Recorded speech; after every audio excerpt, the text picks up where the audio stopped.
A N Nataraj Gowda ಅವರು ಬಾಲ್ಕ್ ಸಂಸ್ಥೆ ಮೂಲಕ ಹಳ್ಳಿಗಾಡಿನ ಯುವ ಪೀಳಿಗೆಯ ಬದುಕಿಗೆ ಬೆಳಕಾಗಿರುವ ದೀವಿಗೆ.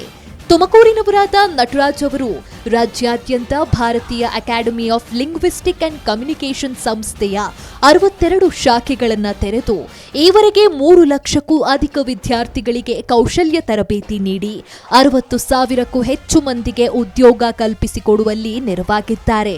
ಮುಂದಿನ 5 ವರ್ಷಗಳಲ್ಲಿ 15 ಲಕ್ಷ ವಿದ್ಯಾರ್ಥಿಗಳನ್ನು ತಲುಪುವ ಹಾಗೂ 5 ಲಕ್ಷ ಮಂದಿಗೆ ಉದ್ಯೋಗ ಕಲ್ಪಿಸುವ ಗುರಿ ಹೊಂದಿದ್ದಾರೆ. ಅಷ್ಟೇ ಅಲ್ಲದೆ ಕಾಂಗ್ರೆಸ್ ಪಕ್ಷದಲ್ಲಿ ಸಕ್ರಿಯರಾಗಿ ತೊಡಗಿಸಿಕೊಂಡಿರುವ ನಟರಾಜ್ ಗೌಡರು ಪಕ್ಷದ ಸಾಮಾಜಿಕ ಜಾಲತಾಣದ ಅಧ್ಯಕ್ಷರಾಗಿ, ಪ್ರಚಾರ ಸಮಿತಿ ರಾಜ್ಯ ಸಂಚಾಲಕರಾಗಿ ಕಾರ್ಯನಿರ್ವಹಿಸಿದ್ರು. ಅಲ್ಲದೆ ಸಾಮಾಜಿಕ ಸೇವಾ ಕಾರ್ಯಗಳಲ್ಲೂ ತಮ್ಮನ್ನ ತೊಡಗಿಸಿಕೊಂಡಿದ್ದಾರೆ. ಎಲೆಮರೆಕಾಯಿಯಂತೆ ಸಂಕಷ್ಟದಲ್ಲಿರುವವರಿಗೆ ತಮ್ಮಿಂದಾಗುವ ಸಹಾಯ ಮಾಡುತ್ತಾ ಬಂದಿದ್ದಾರೆ. ಇದೀಗ ಎಎನ್ ನಟರಾಜ್ ಗೌಡ ಅವರ ಅಭೂತಪೂರ್ವ ಸಾಧನೆಯನ್ನ ಗುರುತಿಸಿ ಈ ಬಾರಿಯ ಪ್ರತಿಷ್ಠಿತ ವಿಜಯರತ್ನ ಇಂಟರ್ನ್ಯಾಷನಲ್ ಅವಾರ್ಡ್ ನೀಡಿ ಸನ್ಮಾನಿಸಲಾಗುತ್ತಿದೆ.